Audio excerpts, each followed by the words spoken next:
Bonjour et bienvenue dans Photo Finish. Photo Finish, c'est votre débrief quotidien des championnats du monde d'athlétisme. On retrouvera l'émission tous les jours sur HBO Max et la chaîne Eurosport YouTube.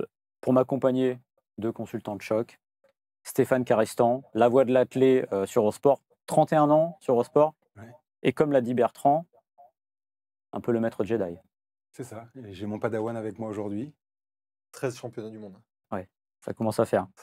Ça commence à À être pas mal. cause. Et alors, j'ai une question avant de présenter Arnaud. Est-ce que vous êtes venu en métro ce matin, Stéphane?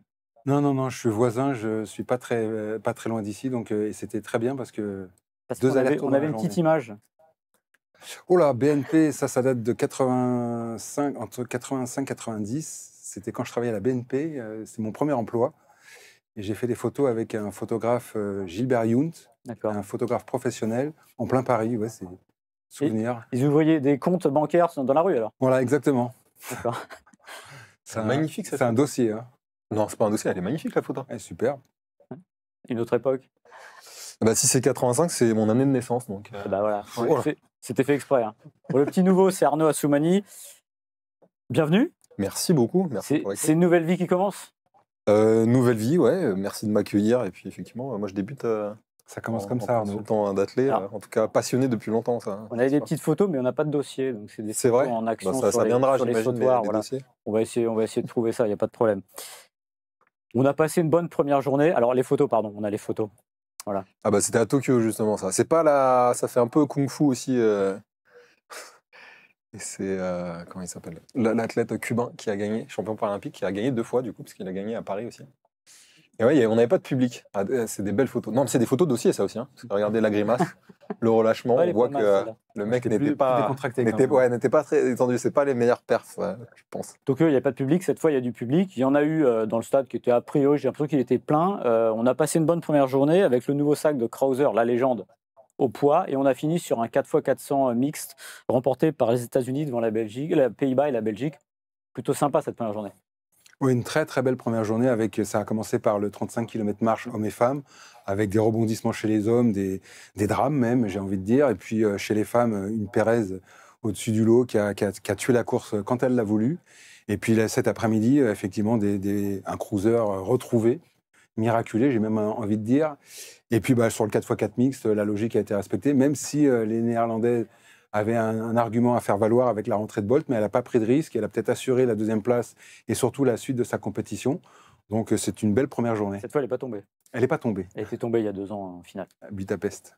Alors là, on voit la différence avec l'expérience. Et là, je suis en train de me dire dans la tête. Donc moi, il faut que je fasse un résumé de la première journée également.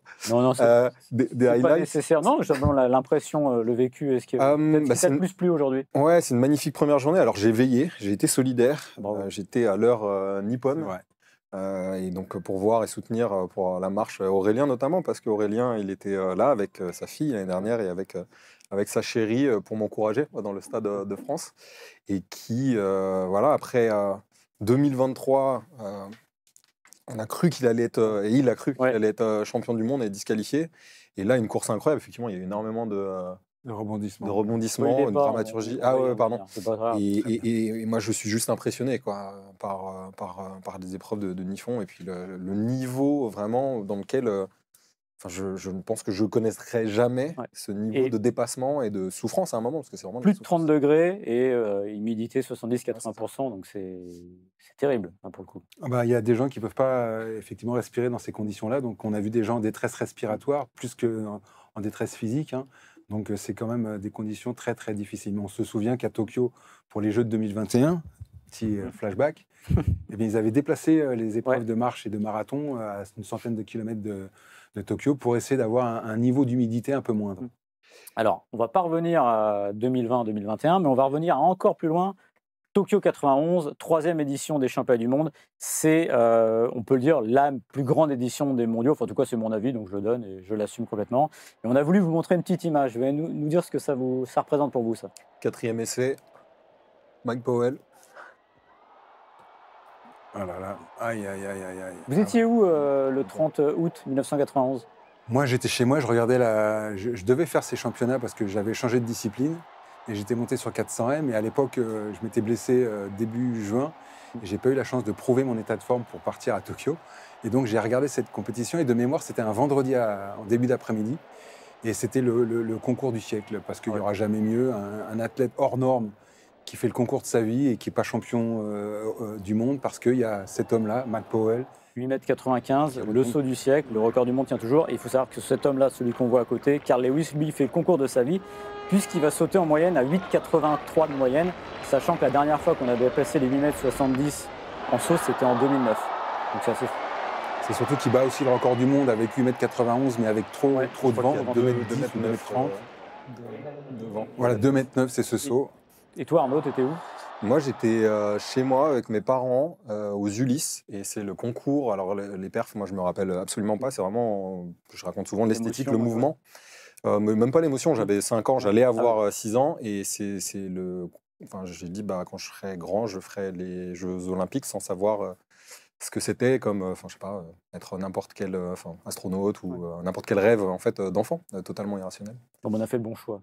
Et alors, c'est marrant, on disait le saut ou le concours du siècle, mais il a été remercié, Mike Powell, par Bob Beamon, parce qu'en 68, Bob Beamon, en fait, on l'a pris pour un extraterrestre, parce qu'il a battu de plus de 55 cm, et c'était la première fois où il y avait des mesures optiques, ils ont été obligés de mesurer. Et puis, il a remercié parce qu'il dit maintenant, je suis plus seul. Voilà. Alors, hier, on a appris que Mike Powell avait été suspendu pour mesure de sécurité par l'unité de l'intégrité de l'athlétisme. Donc, voilà, on ne sait pas pourquoi. C'est un drôle de clin d'œil. Voilà. Donc, Mike Powell qui ne peut pas assister au championnat du monde de Tokyo. Quand on saura pourquoi, on vous le dira.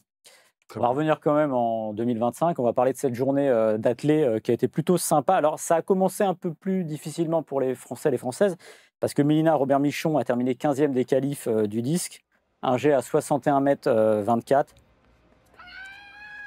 46 ans, c'est 11e mondiaux. C'est la première fois depuis 2001 qu'elle ne voit pas la finale. Oui, mais Mélina et Amanda, elles étaient 18e et 28e à la Road to Tokyo dans le classement mondial, donc, et elles font 15 et 28 ou 29, donc je vais dire qu'elles sont à leur place, parce que même si elles ont fait une performance 64 mètres ou 63-72 pour Amanda, c'était dans un concours assez exceptionnel en début de saison aux États-Unis à Ramona, et les performances de Mélina et de Amanda sur l'ensemble de la saison, c'est 61-62 mètres pour Mélina et 60-62 pour Amanda. Donc, il n'y a pas eu de miracle, malheureusement. Elles n'ont pas réussi à se sublimer. Et elles ont, surtout pour Amanda, qui est jeune, Mélina, effectivement, même avec l'expérience, elle n'a pas réussi à tirer son épingle du jeu. Mais voilà, c'est ses 11e championnats du monde. Il faut respecter ça. Mais Arnaud, on le voit sur le graphe, 46 ans, 11e mondiaux, il y a une médaille en 2013. Ça reste quand même exceptionnel, quoi qu'il advienne désormais. Et il y a le plaisir aussi de concourir, je pense encore. Alors, ça reste pas exceptionnel, c'est juste. Enfin, je sais même pas s'il y a un mot pour définir. C'est la seule au monde, ou en tout cas, elles sont 2. À faire 11 mondiaux. Avoir fait 11 mondiaux, donc c'est juste incroyable. Alors quand même, parce que moi j'ai participé plusieurs fois à soit des mondiaux, soit des jeux le matin. C'est un autre sport pour des disciplines aussi explosives. C'est pas évident. Alors c'est la même chose pour tout le monde. Quand même, je prends ça aussi en compte. Effectivement, après, c'est un niveau qui représente un peu la saison. Mais moi, c'est surtout l'abnégation, la persévérance, et puis le plaisir aussi qu'elle trouve et la motivation de retourner en fait chaque année avec sa vie de famille. Et elle est maman, elle a deux enfants, donc c'est inspirant et c'est c'est très impressionnant. Un peu plus tôt, Aurélien Quignon s'était classé 5e du 35 km marche. Alors il s'est dit frustré, il était très déçu et il a été victime de crampes. La course a été remportée par le Canadien Evan Dunphy. Et tu nous disais tout à l'heure, Stéphane, que les conditions étaient très, très, très compliquées. Ouais, elles étaient terribles, vraiment. Et tout à l'heure, Arnaud parlait de souffrance ou de se mettre dans des états inimaginables. Pareil, que j'ai jamais vécu. Même si à l'entraînement, sur des séances de capacité lactique, quand on est dedans, on a envie qu'on nous abatte parce qu'on a des douleurs, mais c'est pas une souffrance mentale comme sur le 35. Et c'est vrai qu'Aurélien, à un moment donné, il a fait la différence avec le vainqueur, le futur vainqueur, il l'a mis à plat. Mais peut-être qu'il s'est engagé un peu trop et il a payé très cher après parce qu'il était à 30 secondes du podium. Et là, il s'est arrêté quasiment 2 minutes pour... enfin, nous, on ne l'a pas vu, mais on a vu que le chrono, il avait pris 2 minutes et il a payé cher. Après, il est revenu un petit peu, mais insuffisamment. Et sur la dernière, quand il est rentré dans le stade, il était vraiment à bout. Et mentalement, là, il a craqué psychologiquement aussi. Arnaud, toi, tu étais spécialiste des épreuves explosives, on va dire. Là, Ouais. c'est un tout autre effort, parce qu'il y a quelque chose de surhumain. Ah bah complètement, complètement. Enfin, on en parlait un peu avec Stéphane et notamment le 50 km par exemple avec Johan et dans les états dans lesquels il se mettait, mais Mm. tous les marcheurs et marcheuses. Non, j'ai un immense respect et je sais pas comment ils et elles font. Et Aurélien, effectivement, je comprends, Mm. il peut être extrêmement fier. Euh, malheureusement c'est le sport, mais en fait on sait tellement en tant qu'athlète que entre la 5e place et puis Ouais. un podium, où c'est symbolique parce que ça change pas nécessairement radicalement la vie, mais ça change beaucoup de choses par rapport à des fois simplement l'appréciation qu'on peut avoir Ouais. de soi-même Ouais. et la manière dont des gens vont nous retenir dans le sport parce que c'est les médailles qu'on retient. Alors, il y a eu plus de sourires en soirée, puisque la perche a fait carton plein. Renaud Lavillenie, Thibaut Collet et Ethan Cormon se sont tous qualifiés pour la finale. 3 sauts à 5,75 m. Obiena est passé à la trappe, mais hormis ça, les stars et les favoris sont toujours là. C'est une première depuis Berlin en 2009, donc ça dit quelque chose de la densité de la perche française. Alors, c'est une habitude. En 2009, il y avait eu 2 médailles, Lavillenie et Ménil qui a fait 2 et 3. On peut espérer un petit quelque chose de ce côté-là? Ah bah pour l'argent, ça va être compliqué quand même, parce qu'il y a deux, il y a un extraterrestre dans la discipline, un autre, encore un, et puis il y a un Caralis qui fait des concours cette année assez exceptionnels, avec beaucoup de sauts à plus de 6 mètres. Donc ils semblent tous les deux intouchables. Donc j'ai l'impression qu'on se bat pour la 3e place, et que là, ça reste ouvert, même si à 5,80, je pense que 5,82, 5,85, ça sera difficile. Donc il va falloir qu'ils élèvent nos 3 Français leur niveau de performance. On parlait de Mélina tout à l'heure. Renaud Lavillenie, alors il y a un peu moins de mondiaux, mais on est à 8, c'est aussi quelque chose. Et puis, ce qui fait plaisir avec lui, il y a ce côté, justement, plaisir. C'est-à-dire qu'il y va parce qu'il aime ça profondément. Je pense qu'ils ont ce truc-là en commun avec Duplantis. Depuis tout jeune, ils sautent à la perche, quoi. Mm.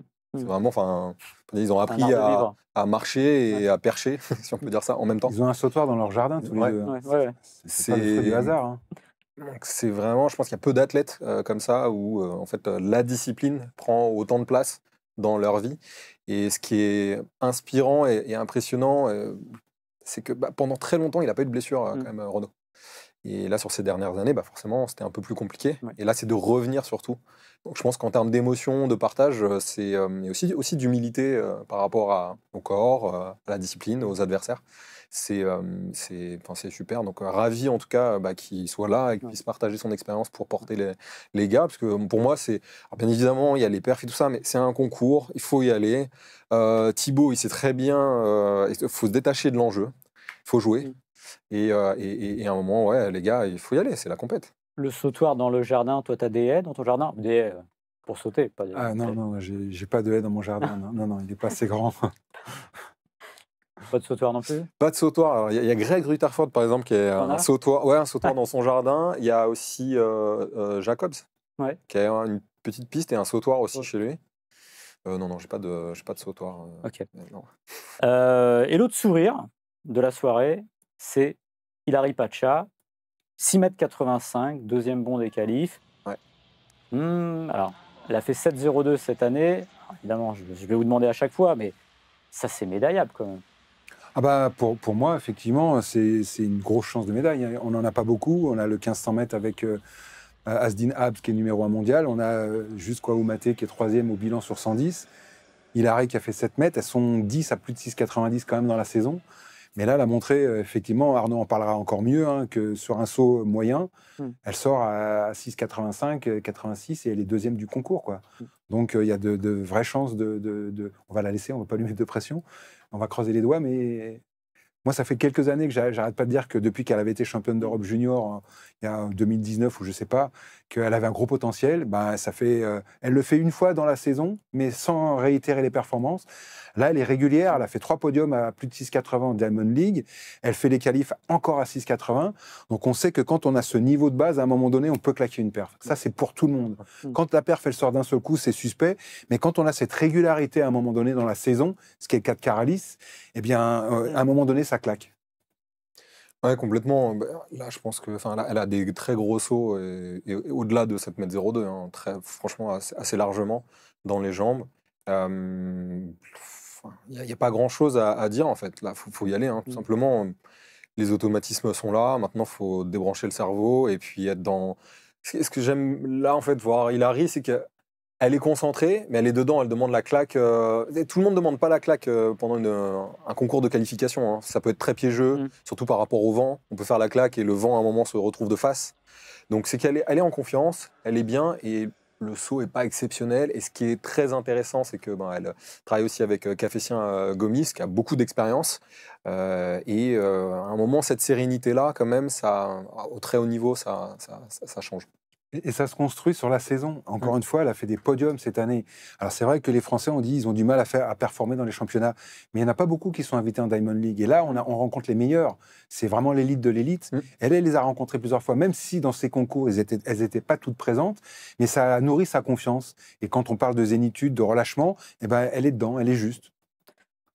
Croise les doigts, peut-être une première médaille demain. On va en parler justement des médailles, parce que qui dit mondiaux, évidemment, dit médaille, et qui dit mondiaux avec l'équipe de France dit souvent une médaille. C'est un peu le bilan, l'habituel bilan qu'on a depuis les Jeux de Tokyo, justement, en 2020.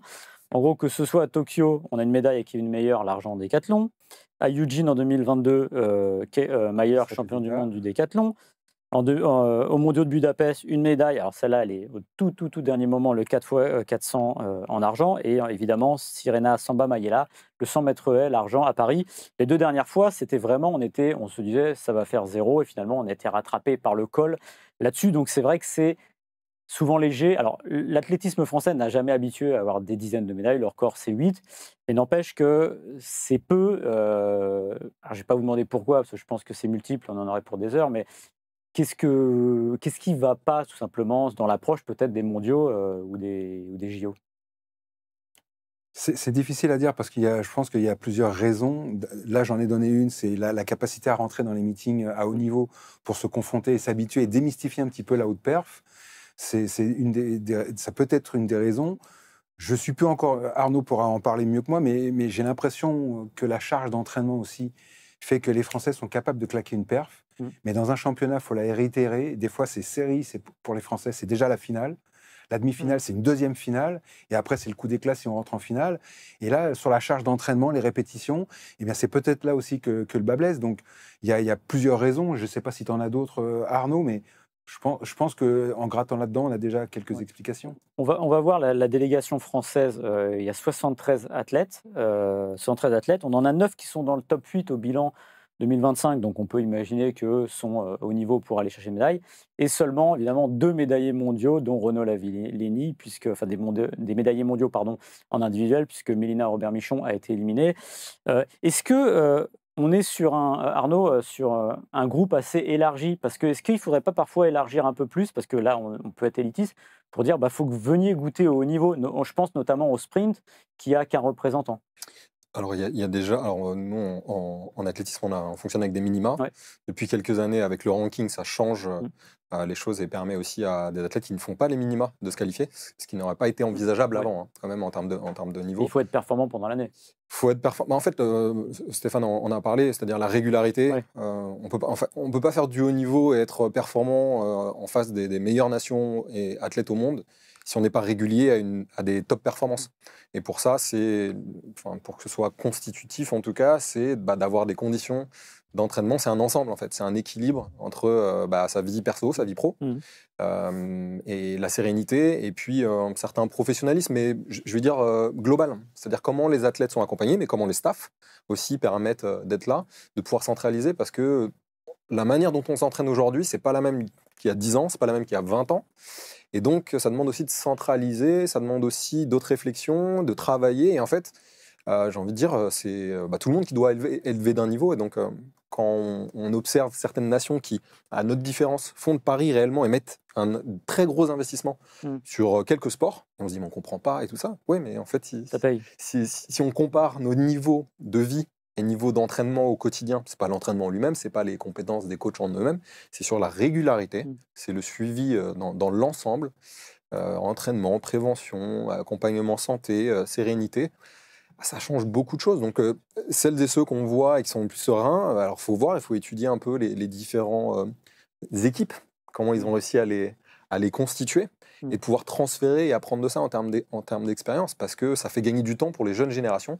Et en termes d'élargissement, on a déjà une grosse délégation quand même. Là, le but, c'est, on parle de haut niveau, c'est pas non plus... Enfin, il faut mériter sa place. Ouais. Il y a des... Alors moi, je suis pas partisan du tout de mettre des minima très élevés, parce que on peut les mettre plus élevés. Des athlètes potentiellement médaillables arriveront toujours à se qualifier. C'est pas ça qui fait la performance, c'est qu'est-ce qu'on met en place comme politique, comme plan, comme stratégie. Et les Américains sont un bon exemple, ou les Jamaïcains, ils ont décidé d'avoir un jour, on a un peu ça aussi, mais on a les minima en plus, où il faut être présent. Si vous n'êtes pas dans les 3 et que vous n'avez pas fait les minima internationaux, vous partez pas. Et donc mettre des minima plus élevés, ça c'est un choix que nous on a dans certains sports. On pourrait parler de ça, mais il y a les trials américains, mais là, c'est toute une culture du sport qui est complètement différente, professionnalisée dès l'université. C'est une culture de... C'est quoi la physionomie, si on parle de meeting ou d'un championnat? Le championnat, c'est d'être présent, ce qu'on se disait un peu tout le temps, d'être présent le jour J. Donc, il faut se préparer pour ça. Et tout le monde doit être préparé pour ça. C'est pour ça que je suis un peu partagé, moi, sur élargir la délégation. Parce que moi, j'étais entraîneur, j'étais athlète, j'étais entraîneur. Et maintenant, je travaille pour l'État français. Je suis agent de l'État. Et la réussite de Paris, par exemple, 2024, sur le fait qu'on atteigne le niveau de performance qui était requis par le président de la République, top 5 et top 8 en para, top 5 en olympique et top 8 en paralympique, c'est qu'il s'est passé quelque chose, la création de l'agence, avec Claude Onesta à sa tête à l'époque, et qui a vraiment ciblé les fonds supplémentaires qu'on avait réussi à obtenir sur les gens. C'est la première fois que moi j'entendais parler, ça fait quand même un moment que je suis sur les terrains, de haut niveau et de haute performance. Et la haute performance, c'est les athlètes qui sont médaillables. Et on a accompagné pendant les 2-3 années, enfin les 4-5 années avant Paris, donc juste un peu avant Tokyo, les athlètes qui avaient fait des médailles dans les championnats du monde. On a vraiment ciblé pour les mettre dans des bonnes situations, au niveau du suivi socio-professionnel essentiellement. C'est le rôle de l'agence. Mais surtout, on a accompagné aussi les entraîneurs sur lesquels là, on pouvait agir. On a créé une team équipe de France et ça a donné ses résultats parce que les gens, il y a une atmosphère. Et on crée de la performance avec tous ces petits détails. Et à Eugene, en 2022, il y avait 45 athlètes sélectionnés et tout le monde parlait de haute perf. Il n'y avait pas une délégation pléthorique où on essaie de s'occuper de tout le monde parce que ça nécessite le staff de s'occuper et de celui qui se fait sortir en série et de celui qui va jouer la finale. Et on disperse un petit peu les énergies. Et je pense, moi, pour préparer au mieux les futurs grands événements, c'est d'élargir toutes les compétitions jeunes, juniors, cadets juniors, espoirs au niveau européen, des délégations pléthoriques, 3 par discipline, mais qu'au niveau des mondes et des Jeux Olympiques, on réduise pour vraiment aller vers l'élitisme. Alors, l'ANS, c'est l'Agence nationale du sport, pardon, précise. Franck Bignay, alors je voulais vous faire réagir peut-être sur une déclat. Moi, personnellement, ça me fait bizarre d'entendre ça, mais Franck Bignay, qui est le DTN, a dit que les mondiaux étaient sur la trajectoire de LA 2028. Autant je le comprenais pour Budapest 2023, pour l'objectif Paris 2024, parce que Paris 2024, voilà, c'était les Jeux à domicile. J'ai l'impression qu'on minore un peu l'importance des championnats du monde et que, comme si, c'est pas très grave, on s'améliore, on avance pour 2028, alors que c'est quand même des marqueurs importants, et même pour une carrière, il vaut mieux être performant sur des mondiaux pour espérer l'être sur des Jeux Olympiques. C'est le paradoxe de cette sélection, puisque les minima, comme on l'a dit tout à l'heure, elles étaient vraiment au niveau du 12e majoré par rapport à toutes les disciplines, on va dire demi-finalistes. Et donc, il y avait quelques athlètes qui avaient fait ces minima. Il y avait une équipe de 34, je crois, athlètes qui avaient réussi les minima. Et puis, il y a eu une comité de sélection et on a été chercher des athlètes qui étaient au-delà des places de demi-finalistes. Et dans cette équipe de France, il y a au moins 10-15 personnes qui ont été invités, sélectionnés pour cette compétition, qui risquent de sortir dès le premier tour. Et donc, on n'est pas resté sur cette dynamique de créer de la perf, de sélectionner des athlètes demi-finalistes potentiels. On a élargi parce que derrière, il y a la politique, les élus qui veulent que les clubs soient satisfaits. Donc, on qualifie des athlètes pour que les clubs soient représentés. Et donc, on est toujours un petit peu dans cette culture. Pour moi, les États-Unis, c'est la culture de la gagne. Là, on n'est pas dans la culture de la gagne. Et ça se construit, ça s'apprend. Je vais quand même vous demander très vite votre pronostic en médaille. Je voulais juste réagir là-dessus, si je peux. C'est hyper important ce dont on est en train de discuter, parce qu'on parle aussi d'un côté de la pérennité, et comment on arrive à créer de la perf, mais sur le long terme. Donc l'approche, là, moi, je la comprends totalement quand Franck Bignay dit on prépare 2028, par exemple, parce qu'une carrière, c'est une construction. Hmm. On dit souvent, c'est 10 ans à peu près pour voilà, qu'il y ait un ou une athlète à haut niveau. Ensuite, les championnats d'Europe, les championnats du monde, chaque année pour des athlètes, c'est fondamental dans leur carrière. Le problème, c'est, encore une fois, est-ce que c'est faire des éclats ou c'est construire? Je me suis entraîné à l'étranger, notamment aux États-Unis, et il y avait cette dimension avec Will Clay, avec Brittney Reese, il y avait cette dimension de construction beaucoup plus forte que nous, on était très sur le moment et justement des besoins parfois trop sur un instant. Et derrière, pour pouvoir construire, encore une fois, une carrière, c'est sur le long terme et on doit pouvoir avoir une équipe sereine et pour atteindre ce niveau élite, parce que l'expérience en même temps de championnat, il y en a plein qui peuvent en parler, c'est parce qu'ils se sont plantés sur certains championnats, parce qu'ils ont appris, qu'ils peuvent perfer derrière. C'est pas parce qu'on invite des jeunes qui vont forcément... Il y a un état d'esprit, il y a une formation, et on parlait de l'émulation aussi, cette émulation du haut niveau, si on regarde toutes les différentes générations des athlètes quand il y a eu des grosses perfs, c'est parce que, en fait, il y avait cette culture du haut niveau et de la gagne. Prono de médaille. Waouh, là, il faut se mouiller, hein, c'est ça? Ah oui, là, c'est le moment. Là. Bah, j'ai dit que s'il y en avait 6, je mangerais un rat. Bon, il faut que je l'assume. Mais non, plus sérieusement, On a la table. Là, on a la table. On amènera les couverts. Puis j'ai vu que qu'on avait déjà sélectionné l'animal, donc tout est prêt. Non, déjà, si on fait deux médailles, c'est encore une fois quelque chose d'exceptionnel. Et j'espère qu'ils vont y croire, ceux qui sont en place de pouvoir le faire, parce que s'ils n'y croient pas eux-mêmes, s'ils ne sont pas engagés dans ce projet-là, s'ils ne le tiennent pas à bras-le-corps, ça va être compliqué. J'abuse un peu des noms, peut-être, non? J'espère, hein, mais Asdin Abs, parce que il est numéro 1 mondial, mais c'est une discipline extrêmement ouverte. Il y a Ingebrigtsen, on ne sait pas où il en est. On a un Laros 1500. Sur 1500 mètres, le néerlandais qui est fort sur 800 et 5000. Pour moi, ça va être la terreur. Ça risque d'être la terreur. Il y a juste Kouamouo dans ma discipline de prédilection. Puis si je veux en rajouter une, je penserai à Hilary, parce que franchement, elle a les moyens. Donc là, les 3, on est au demi-ral. Allez. Arnaud? Alors, moi, je ne vais pas donner de pronostic parce que je ne sais pas comment on fait ça réellement, parce que pour moi, ça ne correspond pas au sport. Personne. Hein. Ouais, non, mais c'est très compliqué. C'est le doigt mouillé. Non, mais par contre, en termes de... C'est assez ouvert, en fait, sur certaines disciplines. Les haies, par exemple, je mettrais Sacha et aussi Willem Bellossian. En fait, pour beaucoup de ces disciplines-là, c'est la gestion des tours et c'est la gestion du championnat. C'est un championnat, c'est pas un meeting, c'est pas une compète juste d'un jour, et toute la gestion à côté peut tout faire. Donc, j'ai envie de dire, les perfs d'avant, c'est super, c'est très bien, ça peut mettre les athlètes, et c'est important pour mettre les athlètes en confiance. Maintenant, je sais pas dans quelles conditions, quelle est l'ambiance de l'équipe de France, on se pareil, on se disait s'il y a une première médaille le premier jour, ça change beaucoup de choses en termes d'état d'esprit, en termes de... Tout ça, ça reste fondamental parce que la haute perf et le fait de gagner, c'est de l'optimisme et c'est de visualiser gagner. Okay. Au dimanche, sur le 100 mètres, il n'y aura pas de médaille française, mais on attend quand même 2 grands rendez-vous, puisque le 100 mètres, pour la première fois de l'histoire, il y aura 2 finales de 100 mètres le même jour, les femmes et les hommes, 15h13 et 15h20. Il va falloir être accroché parce que ça va être condensé d'adrénaline et d'émotion. Samedi, on a eu droit aux séries. Chez les femmes, on peut dire que les favorites ont répondu présent globalement, notamment la championne olympique Juliane Alfred, 10,93, vent nul, facile. On la voit. Hyper impressionnante. Hein. Alors pour le coup, elle est en confiance, elle est sereine, elle est extrêmement puissante et fréquente. Effectivement, je pense qu'avec l'américaine, il va avoir match. C'est un championnat. Et pour le coup, je pense que son expérience peut faire la différence. Ouais, elle est championne olympique, hein, donc forcément, elle est en confiance. Elle a fait peu de courses. Elle avait fait un bon début de saison, puis elle avait disparu. Elle était un peu blessée. Et puis elle a fait une course de rentrée là en 10,75, donc très proche de son record. Donc voilà, elle est présente. Jefferson, elle est quand même 10,99. Elle est médaillée l'année dernière. Et c'est la femme intouchable cette année pour l'instant en meeting. Donc, il y aura encore une fois un beau match. Et on a Sha'Carri Richardson qui est en 11,03, son season best. C'était le podium des JO. Est-ce qu'on peut prendre les mêmes et on recommence peut-être dans un ordre différent?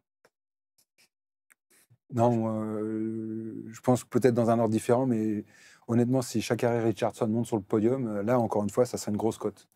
Très grosse cote. Ouais, là, ça va être l'enchaînement des deux courses. Je pense que ça va pas être évident pour elle demain, parce qu'elle manque de préparation, ça se voit. Après, elle a des qualités, elle a déjà gagné, été championne du monde, mais elle n'est pas du tout dans les mêmes conditions. Alors, c'est Jefferson. Hein, Jefferson, et quand même la différence, c'est que sa saison, elle est extrêmement longue. Alfred, elle a un peu plus d'expérience et elle arrive en forme maintenant. Donc, ça va se jouer surtout au mental et la gestion de la demi-finale et finale, quoi. Chez les hommes, comme me l'a soufflé Florian Caloise, qui est aux manettes, on est passé à 2 doigts de la bêtise de Séville. Puis les Jamaïcaines, elle on n'a pas parlé des Jamaïcaines, et puis, à un moment, c'est ouvert quand même aussi chez les filles encore. On voit sa course, 9,93, en restant mais complètement collé dans les starts. Je ne sais pas si c'est fait peur, mais nous, il nous a fait peur en tout cas. Ah, clairement, quand j'ai vu le début de la course, je me suis dit, il se passe quoi? Il a raté quelque chose, son start a glissé. Ouais. Et puis, Séville, cette année, c'est pas le même qu'avant, parce qu'il est souvent présent dans les finales, mais mentalement, l'année dernière, il était déjà en finale. En 2022, je crois qu'il était en finale des mondes. Mais j'ai l'impression de petit mental. Cette année, il a battu 2 fois Noah Lyles. Et là, il a montré qu'il avait du tempérament, parce que pour faire ce qu'il a fait, 9,93 en partant comme ça, c'est qu'il était, il est en pleine confiance aussi. Et il a fait des gros chronos avant, je crois, autour de 9,86, mais en partant plutôt vite et en finissant un peu moins bien en se crispant. Alors que là, c'est une course totalement différente puisqu'il part il part dernier. Ouais. Pareil, des signes qui pour moi sont intéressants quand même, c'est qu'il est un peu dans le show, à la Bolt un peu, alors qu'il n'est pas du tout comme ça. Les autres années, il n'était pas du tout comme ça. Et je pense que les claques qu'il s'est pris les dernières années et sa victoire à Lausanne sous la pluie, moi, m'a vraiment impressionné. Ah ouais. Donc, alors après, Thompson, très très fort. Ben Narek, faut voir, ça va être au mental, je pense. On va voir la course de Thompson. 9,95, très facile aussi.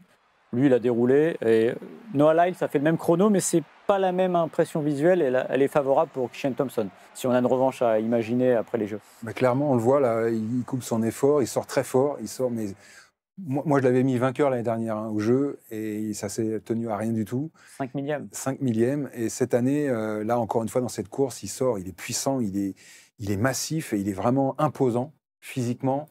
Et ça prend de la place vis-à-vis des adversaires. Et c'est un athlète qui est en pleine confiance. Il a couru 9,75 très tôt dans la saison. Lui, il est persuadé qu'il va aller chercher le record du monde de Bolt. Donc, c'est vous dire un petit peu l'état d'esprit du gars. La transition est toute faite. A priori, le record du monde de Bolt, ce ne sera pas pour demain. Le record du monde de Bolt, c'est 9,58 en 2009. Ce record, il tient depuis 16 ans. C'est un record pour un record du 100 mètres, puisque aucun record du monde du 100 mètres n'avait tenu aussi longtemps. Et Usain Bolt, il pense que personne ne peut le battre, à part lui. C'est ce qu'il nous a raconté. Il prépare son comeback. I've been asked many times about these things, and one thing, I fully agree with it, because one individual that continued after I retired was actually Shelly-Ann Fraser. And I saw what she did, older she got, the faster she got with the spikes. So for me, when I sat down, I was like, you know what, I probably would have ran way faster if I'd continued. If I knew that spikes would have gotten to that level, maybe I would. Because it would have been great to compete at that level and running that fast. Voilà, tranquille, 9,42, Bolt. Vous imagineriez aujourd'hui Usain Bolt, alors là on va parler un peu de technologie avec les pointes, avec le carbone, tout ce qu'on veut, capable de courir aussi vite et être sur là carrément, mais c'est même plus notre planète, c'est ou la stratosphère ou je sais pas quoi. Enfin... Non, mais on parle d'extraterrestres avec du plantisme notamment en ce moment.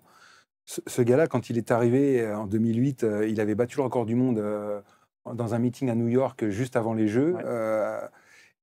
Et il arrive à Pékin, il fait 3 records du monde dans les 3 disciplines.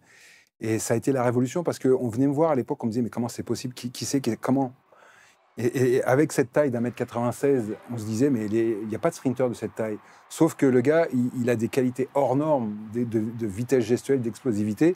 Et sur ce record du monde de 9,58, il est en tête de bout en bout quasiment. Il a un temps de réaction quasiment similaire aux autres, mais au 10 mètres, il est devant. Et après, il s'est détaché devant tout le monde.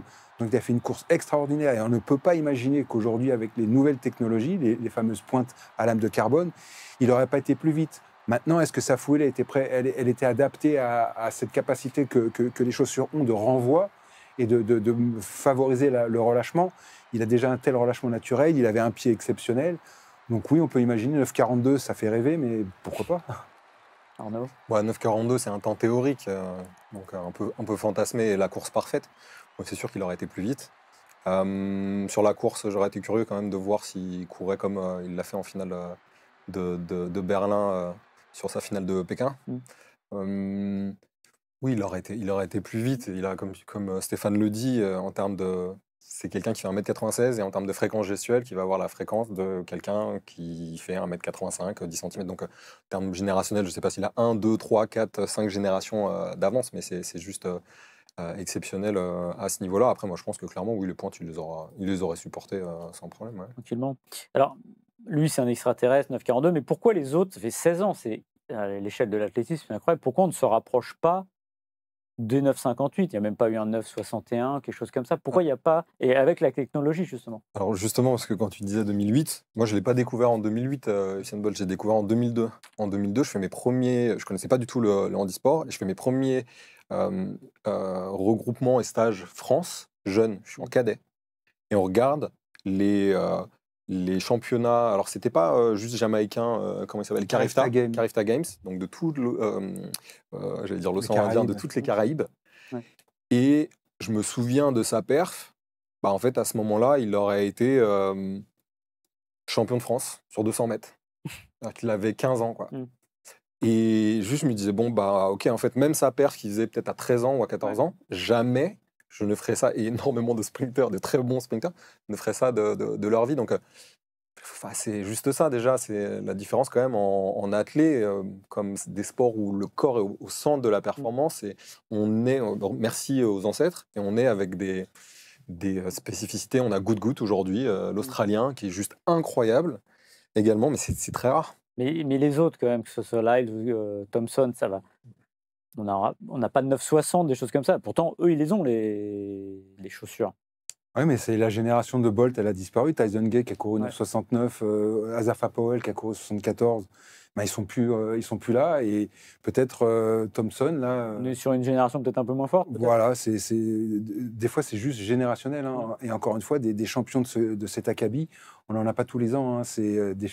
Moi, je suis content d'être contemporain d'un gars comme Bolt et d'avoir commenté toutes ses courses parce que c'est un miracle ambulant. Hein. C'est juste exceptionnel ce qu'il fait.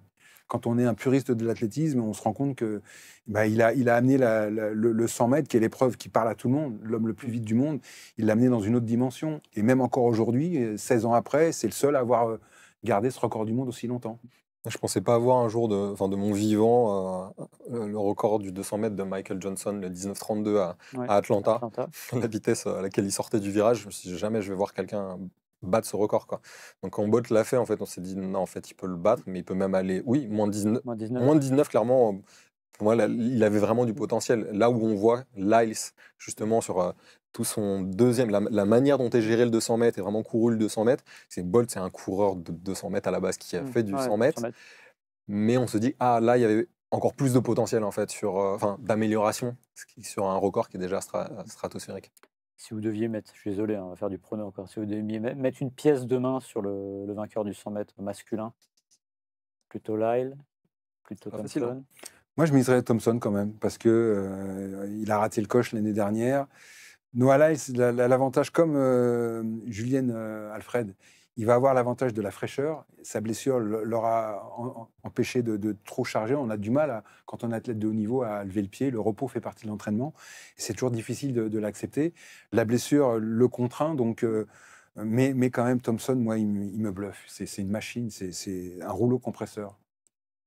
En termes de potentiel chronométrique, Thompson, Bednarek et je dirais, Oblique-Sévillé, il peut faire moins de 9,80. Après, c'est dans la tête réussir à sortir et la gestion des deux courses. Ça, c'est quand même quelque chose qui va pas être évident.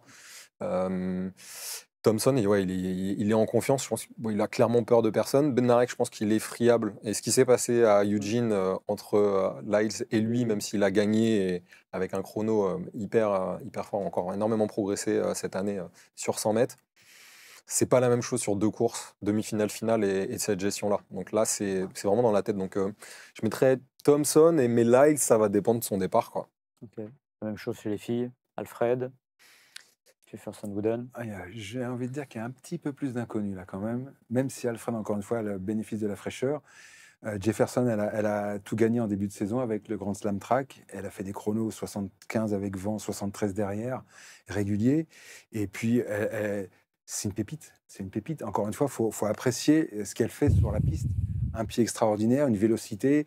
Techniquement, c'est solide, c'est juste, ça ne se déforme pas à chaque impact. Donc, mais Alfred, elle est championne olympique, elle est en pleine confiance et elle veut marquer l'histoire maintenant à son tour. Je mettrais Alfred. Ok. Je pense que... On va compter les points à la fin. Ouais, alors pour moi, je pense que... Enfin, je pense qu'il peut ne pas y avoir un match du tout. D'accord. Mais bon, ça va dépendre, encore une fois, ça va dépendre du départ aussi, parce que Jefferson, je pense vraiment que sa saison, elle est longue. On est en septembre. Et voir comment elle gère la pression et les 2 tours. Et après, moi, je mettrais Chéri à 13h et peut-être aussi Marie-Josée. Enfin, à voir, mais moi, je verrais bien une petite médaille de leur... Ouais, vraiment. Parce que pour le coup, alors ça va dépendre si est-ce que leur corps va réussir à faire les 2 courses et à ce qu'elles prennent un bon départ. Si une des 2 prend un bon départ, je pense qu'il y a médaille derrière. On saura demain, on vous retrouve demain, messieurs, pour la suite, le deuxième tour de ces championnats du monde, dès minuit 30 avec le marathon féminin sur Eurosport HBO Max. Marathon, c'est un peu ce que tu fais, Stéphane, puisque tu fais toutes les sessions, tu rentres, tu fais 800 pompes. Il ne dort pas. Bien sûr, entre les 2 sessions, je fais une petite séquence physique, histoire de me maintenir en forme. Voilà. Et puis, on aura la session de nuit avec vous deux et Bertrand Millard à 11h35, avec 3 temps très forts. Là, on voit à l'écran tous les temps forts, mais j'en ai sélectionné 3. La longueur femme à 13h40, Hilary Pacha, évidemment, et les 200 mètres qui s'enchaînent c'est presque trop resserré pour profiter, mais en tout cas, ce sera le cas et vous allez passer un bon début d'après-midi. Et je rajoute qu'on peut suivre la compétition sur HBO Max sur le multi-écran. Vous pouvez tout voir et vous avez aussi accès à tous les concours. Donc n'hésitez pas à aller sur HBO Max. Vous voyez, hop, sur la home, vous allez chercher la clé, les mondiaux de Tokyo, et vous avez tout le choix. Donc c'est le choix du roi. Vous profitez, vous vous régalez. C'est la fin de cette émission. Merci à Mathis Mazodier, Noël Bigouin, Alex Deschamps, Sébastien Petit, Guillaume Laniel et la machine Florian Caloise, toutes les équipes. On se dit à demain. Rendez-vous est pris. À demain. À demain.